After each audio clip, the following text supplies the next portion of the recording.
Set. A collection of well-defined and distinct objects is known as a set.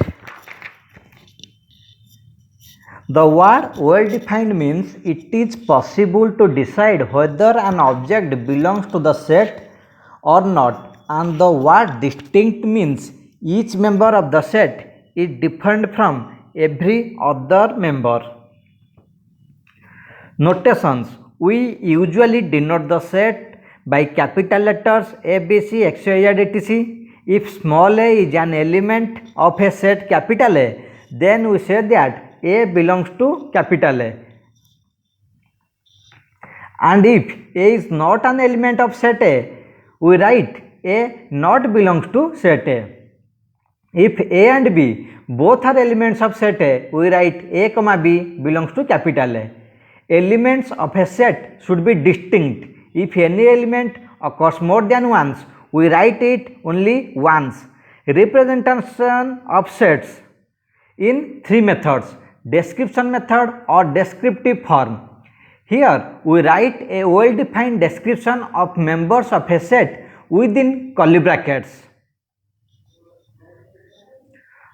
For example, A equal to curly bracket months of a year, roster form or tabular form. Here we list all the members of the set one after another in curly brackets and separate these by commas. This method is also known as listing method. If the number of elements in a set is very large, then we cannot write all the elements of the set. In that case, we write few elements followed by ellipses, three dots. If the order of element changes in a set, the set remains unchanged. Rule method or set builder form. Here we write a variable representing any member of the set followed by a property which every member of the set satisfies, and then enclose it in curly brackets. For example, if A is the set of all even whole numbers less than 13, then A equal to x such that x equal to 2n, comma n belongs to W and n less than 7. Cardinal number of a set is the number of distinct elements in the set. Cardinal number is denoted by small n bracket a. Types of sets. We can classify sets according to their cardinal numbers or on the basis of their relationships with another set. Finite set. A set which consists of a limited number of elements is called a finite set. Infinite set. A set which consists of an unlimited number of elements is called an infinite set. Empty set. A set that contains no element is called an empty set or null set or void set. It is denoted by phi or curly bracket only. Singleton set. A set that contains only one element is called a singleton or unit set. Its cardinal number is 1. Singleton set and empty sets are always finite sets. Universal set. A set that contains all the elements under consideration in a given problem is called a universal set. It is denoted by E or U. It varies from problem to problem. Equivalent sets. Two finite sets are said to be equivalent if they have same number of elements, that is if they have same cardinal number. Equal sets. Two sets are said to be equal if they not only have same number of elements but also have the same number of identical elements. If A and B are equivalent sets, then we write as A double-headed arrow B, and in this case Na equal to Nb. Two infinite sets are always equivalent. Two empty sets are also always equivalent as they have same cardinal number, that is 0. Two equal sets are always equivalent, but converse is not necessarily true. Overlapping or intersecting sets. Two sets are said to be intersecting if they have at least one element in common. Disjoint or non-overlapping sets, they have no element in common. Subset, set A and B, any two sets, then A is called subset of B if every member of A is also member of B, or A is contained in B.